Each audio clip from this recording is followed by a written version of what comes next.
Hello and welcome back to Underlab. It's time to revisit Chara, or Chara. This theory is focused on a very evil side to the child, though I realise many people believe they're entirely innocent. I've also mentioned this possibility many times before, and I believe it's important to consider that nothing is set in stone. This just as much to implicate Chara as being evil as there is suggesting that they're just a misguided, innocent child, as I feel it's entirely possible that Chara isn't even in control of their own actions. Either way, just what exactly is Chara's secret plan to destroy the world? Well, it goes a little something like this.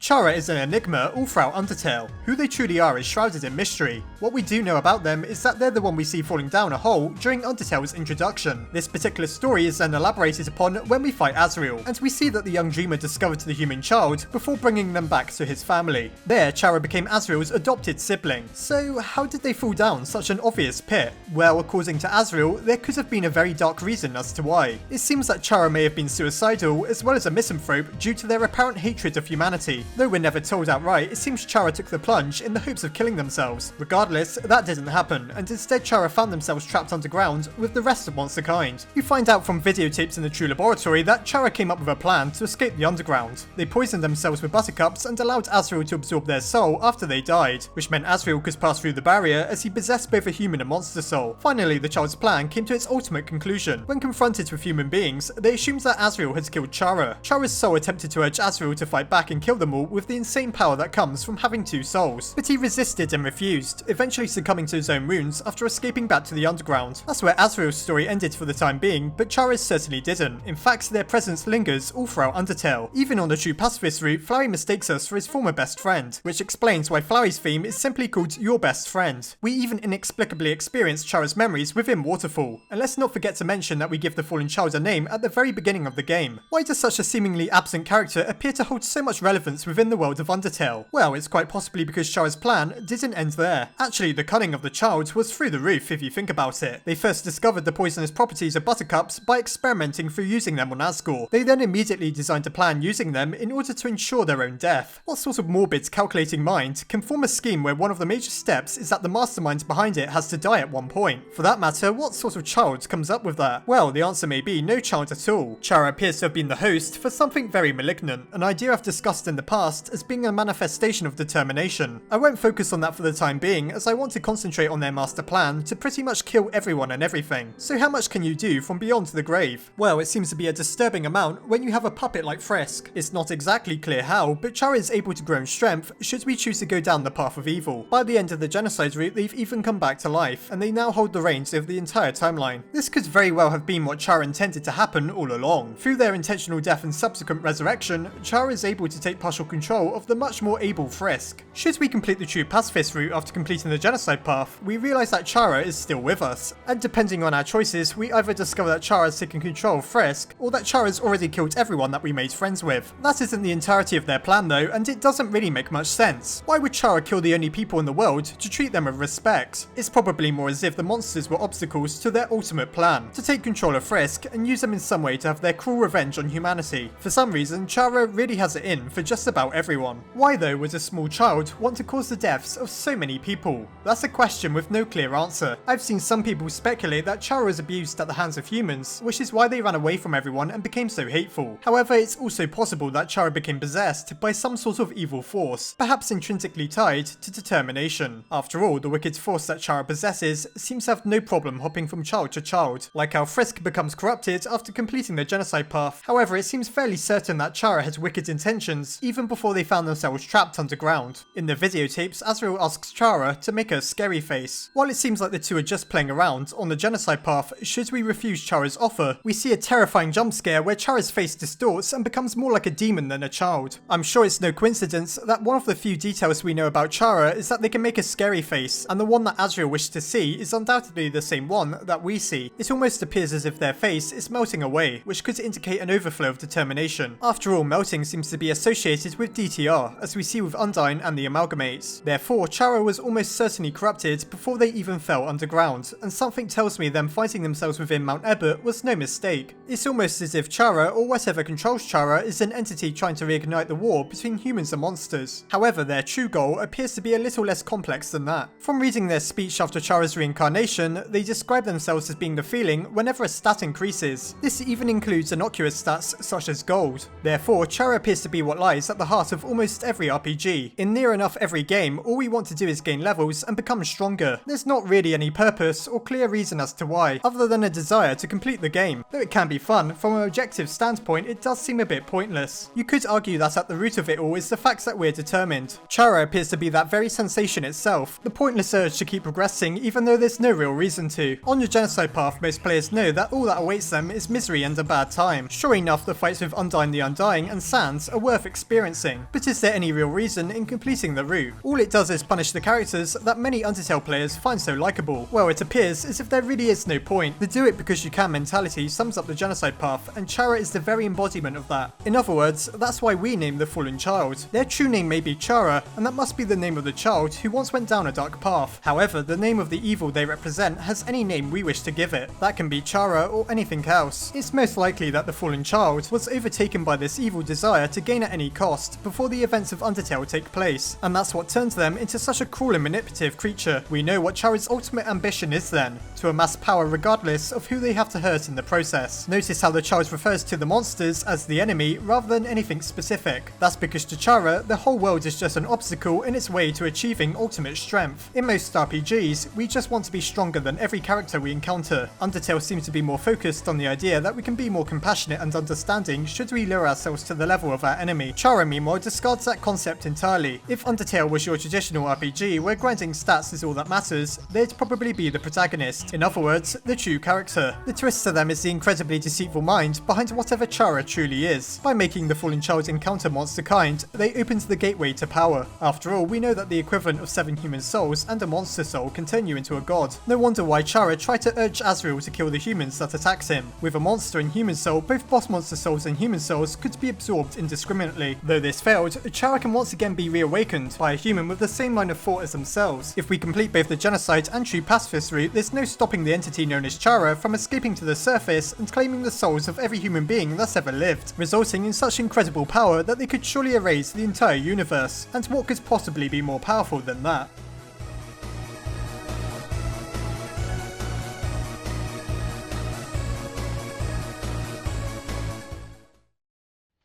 Chara has to be one of the most ominous and mysterious characters in Undertale. For a small child, they sure do leave an impact as one of the single most disturbing and unexpected moments within the game. From their potentially tragic past to the evil that seeped into them, it's difficult to not simultaneously be afraid of and to pity Chara. The fact that they designed a way to eventually destroy the Earth through use of a small child speaks volumes about their terrible knowledge and power. What do you think about Chara? Are they perhaps the true antagonists of Undertale? Well, I'll let you decide. As always, I hope you enjoyed the video. Try not to stumble upon Chara on a dark and stormy night, and I'll see you next time.